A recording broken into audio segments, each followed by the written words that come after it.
Welcome back. If it's just joined us, you're watching the news at 10 live on Channels Television Lagos. A quick reminder of our top stories now. The Department of State Services makes U-turn on the release of convener of #RevolutionNow protest. Omoyele Sowore says that persons to authorize action unavailable. Appeal court upholds election of Babajide Sanwo-Olu was duly elected governor of Lagos State. Rules that Labour Party's petition against his victory lacks merit. Ahead of next Saturday's governorship elections in Kogi and Bayelsa states, INEC officials call for violence-free exercise as other groups challenge the electoral umpire on credible polls. And German Chancellor Angela Merkel warned citizens against taking democracy for granted as the country marks the 30th anniversary of the fall of the Berlin Wall.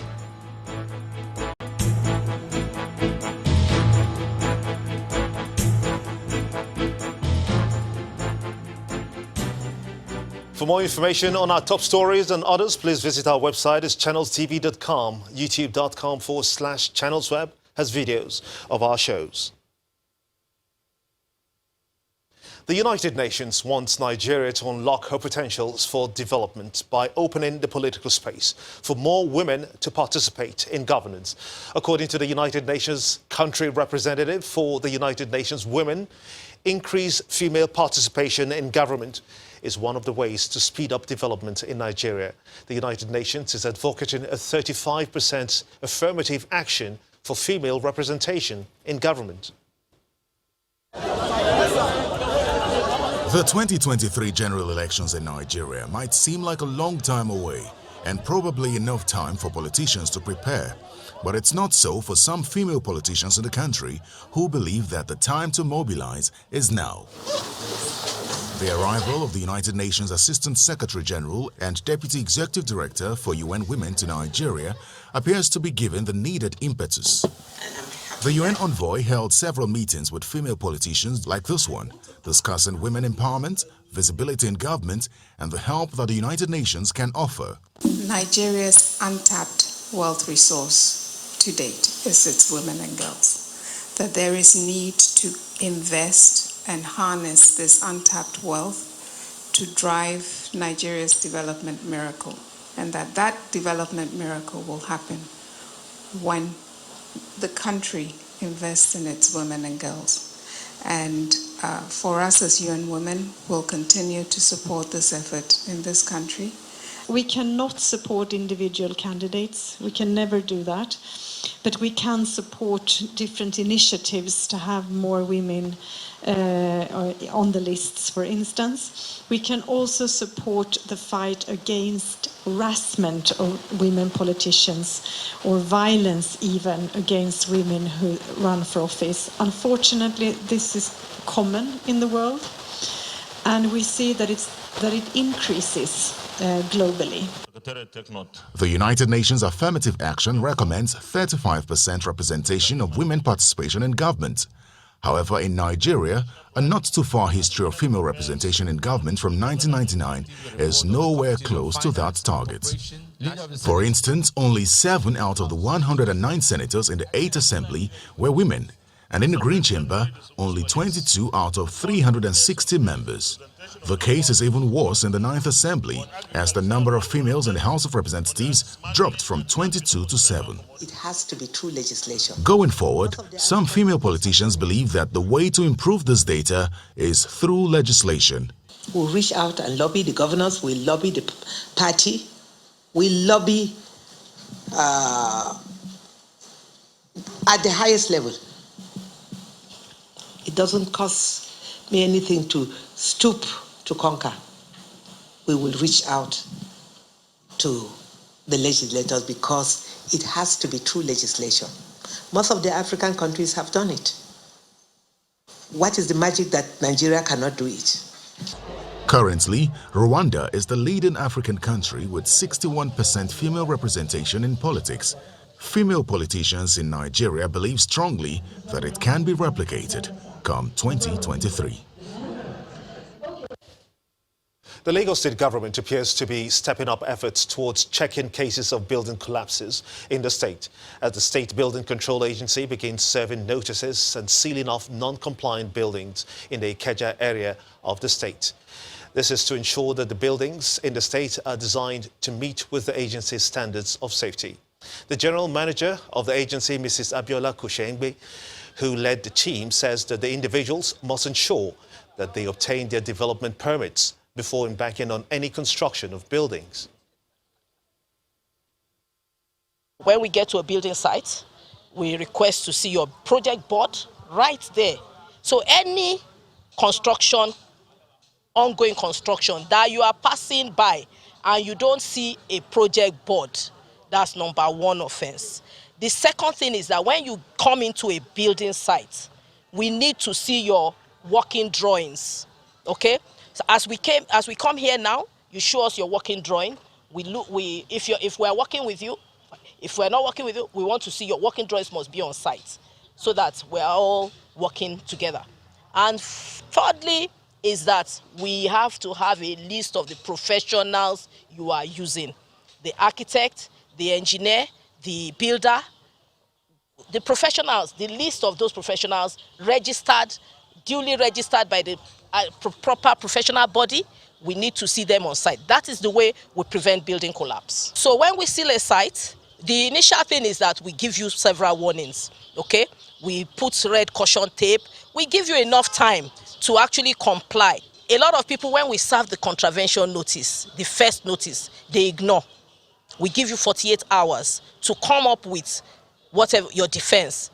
Then we serve the next notice, 7 days, that we're coming to seal. They ignore, all right? Then we come, we seal. Okay, you see like some red caution tapes and things like that. Commuters along the Enugu-Port Harcourt Expressway and other federal government roads within the Abia State area are not happy about the deplorable state of the roads. Some of them came out in a peaceful demonstration, carrying out placards to express their anger. They appealed to relevant authorities to fix the situation.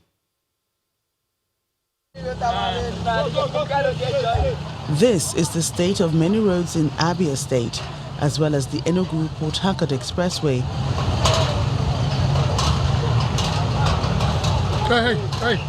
Residents are concerned about the dilapidation, which has caused several accidents and also affected commercial activities.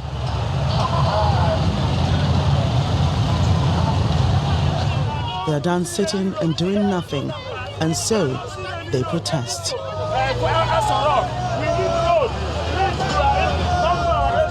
I am from Anambra State, trading in this Abia State for over years. We are passing a lot of critical situation concerning the road. Many things are happening on this road. Accidents are happening on this road because of the road is not in order. Please, we are begging on the government to come to our rescue. Aba is the commercial nerve center of Abia State. I mean, Abia State is one of the oil producing states in Nigeria, and we've been agitating, we've been looking for help from the federal government so that they will come for our rescue.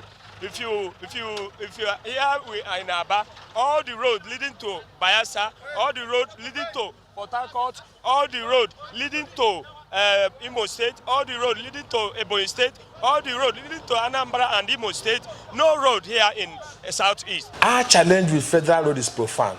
The Abia State Commissioner for Information explains what the state government is doing to salvage the situation while waiting for the federal government to do its bit. Abia State government is currently reconstructing at least 6 federal roads. We are not talking about the funds now. We are saying the ones where you have federal contractors already on site, get them to work to at least ensure that our people are able to pass. Even if it means executing palliatives around the very worst hit areas, let them do that. We are also using this opportunity to make it public that more than 95% of NDDC projects executed in Abia in the past 3 years have all failed. The residents are appealing for something to be done urgently and hope that the federal government will act fast to rehabilitate the roads.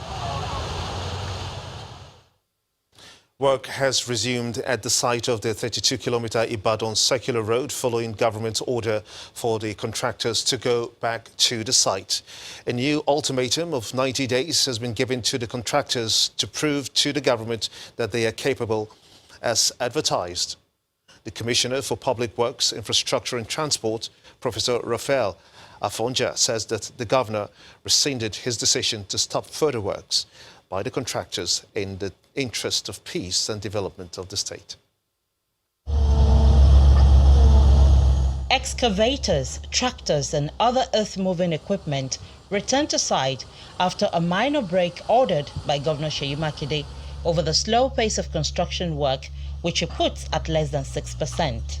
What the governor said was, take off this stop order, ask the contractor to go back to site, and we'll continue to review the bill, review it down to where it should be, and see how far and what the contractor can do. Maybe they will actually impress this government. The circular road, envisioned over 2 decades ago, but began in July 2017, is part of Governor Makinde's resolve to revive all moribund projects. It will add economic value to Oyo State as a whole, increase our IGR, will lead to more development for the state. So the governor sees the vision there. The concessionaire explains why the project is slow. Our initial effort to raise debt met up with a little bit of difficulty because of the conditions that were given to us, that we must get an A-rated local bank to guarantee the financing, either that or the federal government should guarantee it. So we were not able to raise the financing because those terms were too difficult. So we continued to spend our own money, and up to date, we've spent close to 5 billion naira. A new ultimatum of 90 days is now given by government for the contractors to show their commitment and hasten up work. Now, from our projections, we should complete the entire project in 2022. The 32-kilometer circular road is designed to have 32 culverts, 2 interchanges and 4 bridges. Commuters from Lagos would cut off the Lagos-Ibadan Expressway near the Technical University into the circular road to link the town at Arojeka. For those traveling to other parts of the southwest, Badeku will be their exit. The project is expected to boost economic activities in Oyo State, especially when the dry port becomes operational. Bukola Oriowo, Channels Television News. When the news at 10 returns, Lagos State government to issue 100 billion naira worth of bonds in the Nigerian capital market.